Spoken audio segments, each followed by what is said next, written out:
Hello everyone, I'm Dr. Jyoti and this video is about GERD or gastroesophageal reflux disease और heartburn जिसको normal language में हम acidity बोलते हैं.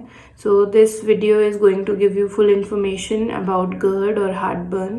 Heartburn or acidity is affecting a lot of people nowadays. Mostly लोगों को antacids लेना पड़ता है and they end up into a situation where they have to take antacids every day.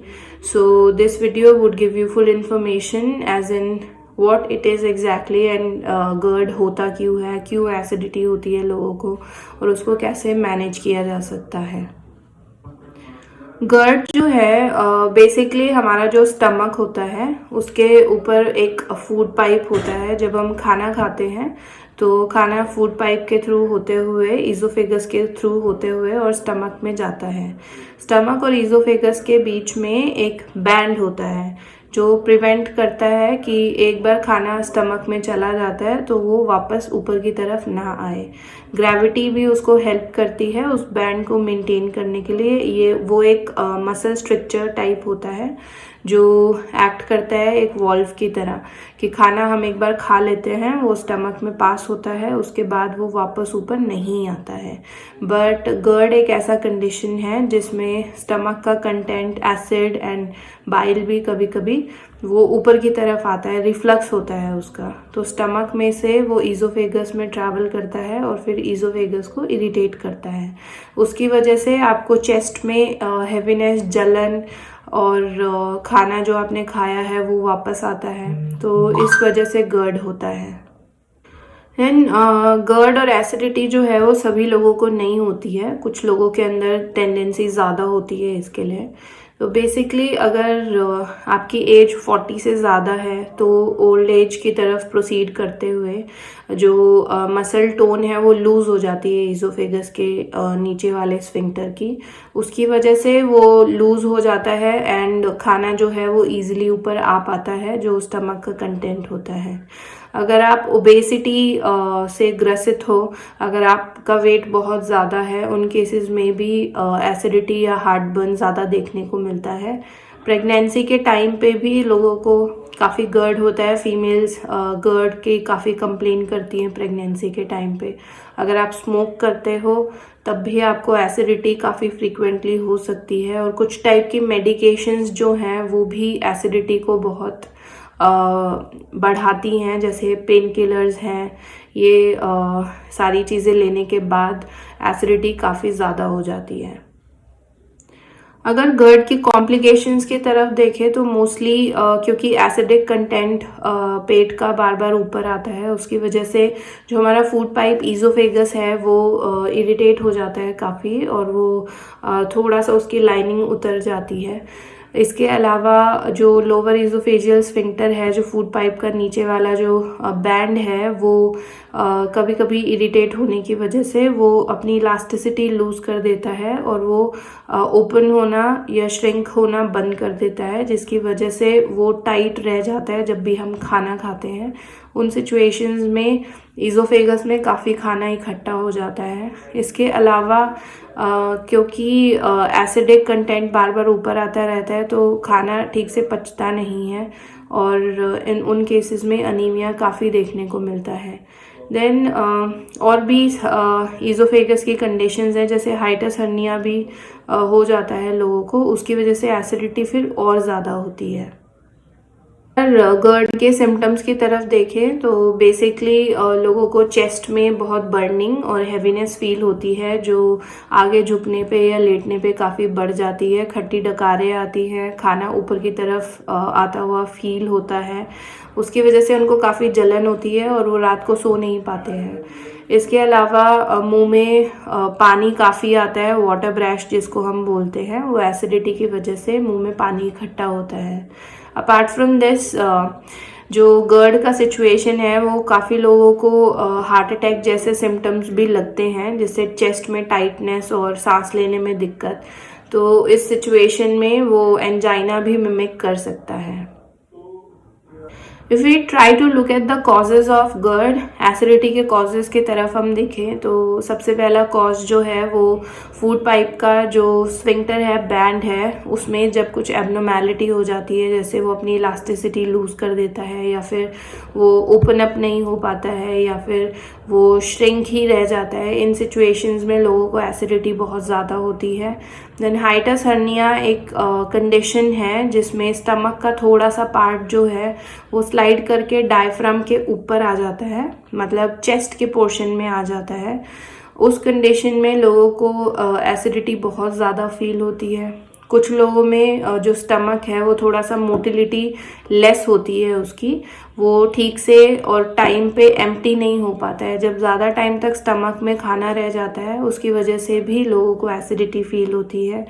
और कुछ केसेस जिनमें एब्डोमिनल प्रेशर, पेट में प्रेशर काफ़ी बढ़ा हुआ रहता है, जैसे आप टाइट बेल्ट पहनते हैं, टाइट कपड़े पहनते हैं, आपको कॉन्स्टिपेशन है, गैस फॉर्मेशन है, या फिर कोई और कंडीशन जैसे वेट लिफ्टिंग है, इन सिचुएशंस में पेट में प्रेशर बढ़ जाता है, जिसकी वजह से, प्रेशर की वजह से स्टमक का कंटेंट ऊपर ईज़ोफेगस में आता है। तो इन सब सिचुएशंस में लोगों को एसिडिटी फील होती है। देन डायग्नोज कैसे करते हैं एसिडिटी के केस को? टिपिकली तो सिम्टम्स के बेसिस पे एसिडिटी के केसेस डायग्नोज हो जाते हैं, बट एंडोस्कोपी के थ्रू भी एग्जामिनेशन कर सकते हैं एंड उन सिचुएशंस में डायग्नोसिस हो जाता है। एंडोस्कोपी करने के बाद वो म्यूकोजा को व्यू करते हैं, बैंड को व्यू करते हैं, ऐसे एसिडिटी या GERD का डायग्नोसिस होता है। देन अगर हम ट्रीटमेंट पार्ट की तरफ देखें तो यूजुअली एंटासिड्स डॉक्टर्स प्रिस्क्राइब करते हैं जिन लोगों को भी एसिडिटी का प्रॉब्लम होता है, एंड एंटासिड लेके दे फील बेटर, बट धीरे धीरे उनका आदत हो जाता है एंटासिड लेने का, वो बिना एंटासिड के रह ही नहीं पाते हैं, उनको बिना एंटासिड के बहुत ज़्यादा एसिडिटी होती है।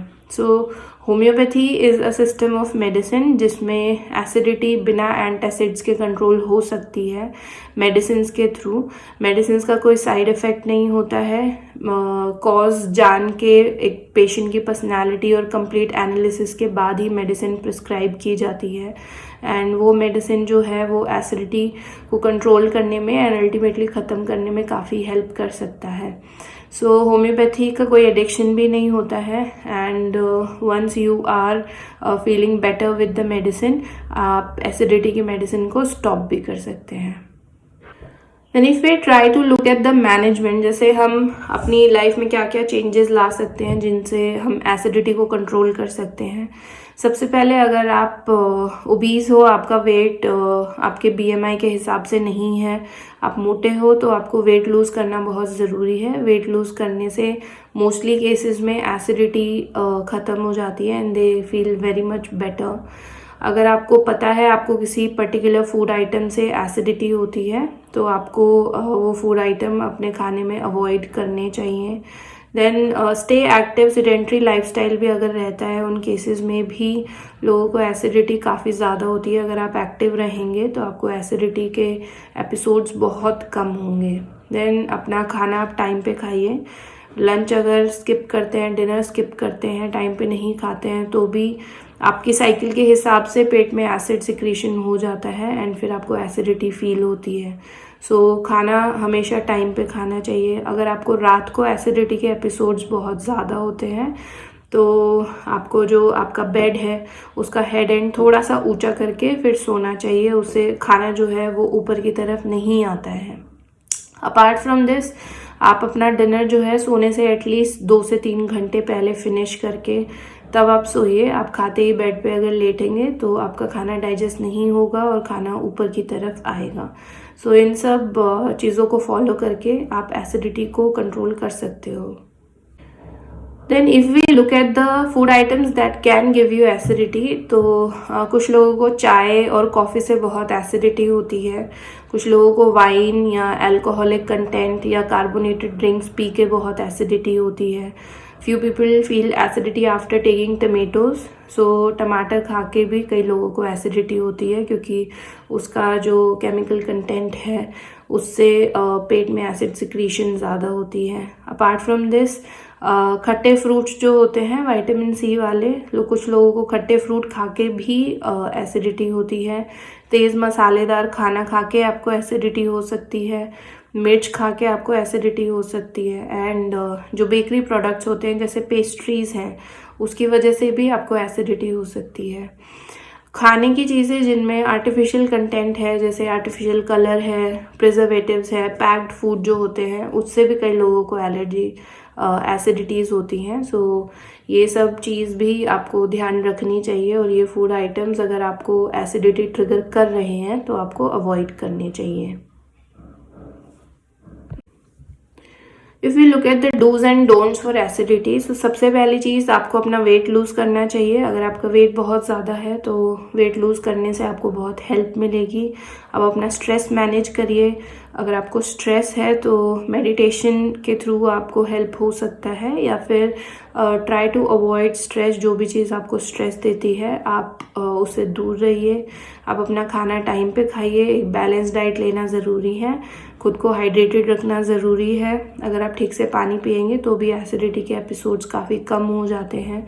एंड एक बारी में बहुत सारा खाना खाने के बजाय आपको थोड़े थोड़े इंटरवल पे स्मॉल मील्स लेना चाहिए। उससे आपको काफ़ी हेल्प मिलती है। देन डोंट्स में सबसे पहली चीज़ आपको अल्कोहल कंजम्पशन नहीं करना चाहिए। आपको सिगरेट नहीं लेना चाहिए। सिगरेट पीने की वजह से भी काफ़ी पॉपुलेशन को एसिडिटी के एपिसोड्स होते हैं। देन कोई भी ऐसे फूड आइटम जो आपके केस में एसिडिटी ट्रिगर करता है, आपको वो भी अवॉइड करने चाहिए। If you have any doubt, you need to know more about acidity, आप अपने कमेंट्स लिख सकते हैं। I will reply back to you. Take care.